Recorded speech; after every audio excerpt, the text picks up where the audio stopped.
ಶುರುವಾತ ನಿಮ್ ಜೊತೆಗೆ ಏನಿದ್ರಲ್ಲ ಅವ್ರ ಇಂಟೆನ್ಷನ್ ನಾಟಕೀಯವಾಗಿ ಇರ್ಬೋದಿತ್ತೇನೋ, ಏನ್ ಸಿಗುತ್ತೆ ಅದ್ರೊಟ್ಟಿಗಷ್ಟೇ ಇರೋಣ, ಸಿಕ್ಕಿದಷ್ಟು ಬಳ್ಕೊಳ್ಳೋಣ, ಸಿಕ್ಕಿರೋ ಅಷ್ಟೇನ ಹಿಂಗಿರೋಣ, ಒಂದು ಇಂಟೆನ್ಷನ್ ಇರ್ಬೋದಿತ್ತಲ್ಲ. ಯಾಕೆ ಕಡಿಮೆ ಆಗಿರೋದು ಅಂತ ಹೇಳಿದ್ರೆ ಸಮ್ಮನ್ ಇನ್ ಯಾರೋ ವ್ಯಕ್ತಿ ಅವ್ರ ಲೈಫಿಗೆ ಎಂಟ್ರಿ ಕೊಟ್ಟಿರ್ಬೋದಲ್ಲ.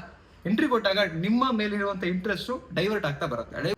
ತುಂಬಾ ಚೆನ್ನಾಗಿ ಪ್ರೀತಿ ಮಾಡ್ಕೊಂಡು ಇದ್ದಂತ ವ್ಯಕ್ತಿಗಳು ಸಡನ್ಲಿ ಚೇಂಜ್ ಆಗಿಬಿಡ್ತಾರೆ, ಸಡನ್ಲಿ ಬದಲಾಗ್ಬಿಡ್ತಾರೆ, ಸಡನ್ಲಿ ಇಗ್ನೋರ್ ಮಾಡ್ತಾರೆ, ರಿಜೆಕ್ಟ್ ಮಾಡ್ಬಿಡ್ತಾರೆ. ಇದಕ್ಕೆ ಕಾರಣ ಏನು? ರೈಟ್, ಕಾರಣ ತಿಳ್ಕೊಳ್ಳೋಣ. ಅದಕ್ಕಿಂತ ಮುಂಚೆ ಫಸ್ಟ್ ಟೈಮ್ ನಮ್ಮ ಚಾನಲ್ ನೋಡ್ತಾ ಇದ್ರೆ ಸಬ್ಸ್ಕ್ರೈಬ್ ಮಾಡಿ, ಸಪೋರ್ಟ್ ಮಾಡಿ. ಅಂಡ್ ಕೌನ್ಸಿಲಿಂಗ್ ಬೇಕಾ ಸ್ಕ್ರೀನ್ ಮೇಲೆ ನಂಬರ್ ಹಾಕಿರ್ತೀವಿ, ಕಾಂಟ್ಯಾಕ್ಟ್ ಮಾಡಿ. ಅಂಡ್ ವಿಡಿಯೋ ಕೊನೆ ತನಕ ನೋಡಿದ್ರೆ ಒಂದು ಕ್ಲಾರಿಟಿ ಸಿಗುತ್ತೆ. ಫಸ್ಟ್ ಪಾಯಿಂಟ್ ಏನಂತ ಹೇಳಿದ್ರೆ, ಯಾರಾದ್ರೂ ಹೊಸಬ್ರು ಅವ್ರ ಜೀವನಕ್ಕೆ ಬಂದಿರಬಹುದು, ಇಂಟ್ರೆಸ್ಟ್ ಬದಲಾಗಿರ್ಬೋದು. ಈ ಸಡನ್ಲಿ ಚೇಂಜ್ ಆಗ್ಲಿಕ್ಕೆ ಎರಡು ಕಾರಣ ಇರುತ್ತೆ. ಒಂದು, ಇಂಟ್ರೆಸ್ಟ್ ಕಡಿಮೆ ಆಗುತ್ತೆ. ಇಂಟ್ರೆಸ್ಟ್ ಯಾಕೆ ಕಡಿಮೆ ಆಗಿರೋದು ಅಂತ ಹೇಳಿದ್ರೆ ಸಮ್ಮನ್ ಇನ್ ಯಾರೋ ವ್ಯಕ್ತಿ ಅವ್ರ ಲೈಫಿಗೆ ಎಂಟ್ರಿ ಕೊಟ್ಟಿರ್ಬೋದಲ್ಲ. ಎಂಟ್ರಿ ಕೊಟ್ಟಾಗ ನಿಮ್ಮ ಮೇಲಿರುವಂತ ಇಂಟ್ರೆಸ್ಟ್ ಡೈವರ್ಟ್ ಆಗ್ತಾ ಬರುತ್ತೆ. ಡೈವರ್ಟ್ ಆಗ್ತಿದ್ದಂಗೆ ಅಲ್ಲಿ ಏನಾಗುತ್ತೆ, ನಿಮಗೆ ಟೈಮ್ ಕೊಡೋದು ಕಮ್ಮಿ ಮಾಡ್ತಾರೆ, ಅವ್ರಿಗೆ ಟೈಮ್ ಜಾಸ್ತಿ ಕೊಡ್ಲಿಕ್ಕೆ ಶುರು ಮಾಡ್ತಾರೆ.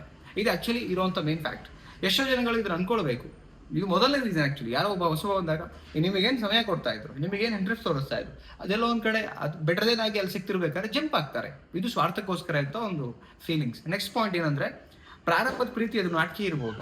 ಈಗ ಶುರುವಾತ ನಿಮ್ ಜೊತೆಗೆ ಏನಿದ್ರಲ್ಲ ಅವ್ರ ಇಂಟೆನ್ಷನ್ ನಾಟಕೀಯವಾಗಿ ಇರ್ಬೋದಿತ್ತೇನೋ, ಏನ್ ಸಿಗುತ್ತೆ ಅದ್ರೊಟ್ಟಿಗಷ್ಟೇ ಇರೋಣ, ಸಿಕ್ಕಿದಷ್ಟು ಬಳ್ಕೊಳ್ಳೋಣ, ಸಿಕ್ಕಿರೋ ಅಷ್ಟೇನ ಹಿಂಗಿರೋಣ, ಒಂದು ಇಂಟೆನ್ಷನ್ ಇರ್ಬೋದಿತ್ತಲ್ಲ. ಐ ಡೋಂಟ್ ನೋ, ಹಂಗೂ ಇರ್ಬೋದಿತ್ತೇನೋ. ಕರೆಕ್ಟ್. ಸೊ ನಾಟಕೀಯವಾಗಿದ್ದಾಗ ಡೆಫಿನೆಟ್ಲಿ ಆ ಥರದೊಂದು ಸಡನ್ಲಿ ಬದಲಾವಣೆಗಳು ಬರುತ್ತೆ. ಬಿಕಾಸ್ ಲೈಕ್ ಎಮೋಷನ್ಸ್ ಟ್ರೂ ಇರಲ್ಲ. ಸೊ ಆವಾಗ ಈ ಥರ ಸಡನ್ ಚೇಂಜಸ್ ಕಾಣುತ್ತೆ. ನೆಕ್ಸ್ಟ್ ಪಾಯಿಂಟ್ ಏನಂತ ಹೇಳಿದ್ರೆ, ಇಬ್ಬರ ಮತ್ತೆ ಕಮ್ಯುನಿಕೇಶನ್ ರಾಂಗ್ ಆಗ್ತಿರ್ಬೋದು.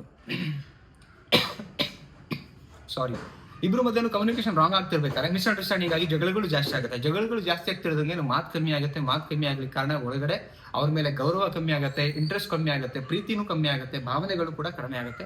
ಪದೇ ಪದೇ ಪದೇ ಪದೇ ಜಗಳಗಳು ಆಗ್ತಿರ್ಬೇಕಾದ್ರೆ ಇವೆಲ್ಲಾನು ಕೂಡ ಬ್ಯಾಲೆನ್ಸ್ ಆಗಬೇಕಾಗಿರೋದು ದೊಡ್ಡ ಇಂಬ್ಯಾಲೆನ್ಸ್ ಆಗ್ತಾ ಇರುತ್ತೆ. ಸೊ ಈ ಒಂದು ಚೇಂಜಸ್ ಇಂದಾನು ಹಿಂಗೆ ಆಗಕ್ಕೆ ಸಾಧ್ಯ. ನೆಕ್ಸ್ಟ್ ಪಾಯಿಂಟ್ ಏನಂತ ಹೇಳಿದ್ರೆ, ಮಿಸ್ಅಂಡರ್ಸ್ಟ್ಯಾಂಡಿಂಗ್ ಇಂದ ಆಗಿರ್ಬೋದು. ನೋಡಿ, ಒಂದು ಮಿಸ್ಅಂಡರ್ಸ್ಟ್ಯಾಂಡಿಂಗ್ ಇಂದ ಒಂದು ಸಿಚುವೇಶನ್ ಪೂರ ಬದಲಾಗುತ್ತೆ. ಒಂದು ಸ್ಮಾಲ್ ಮಿಸ್ಅಂಡರ್ಸ್ಟ್ಯಾಂಡಿಂಗ್ ಇಂದ ಲೈಫೇ 100% ಚೇಂಜ್ ಆಗುವಂಥ ಸಾಧ್ಯತೆ ಇದೆ.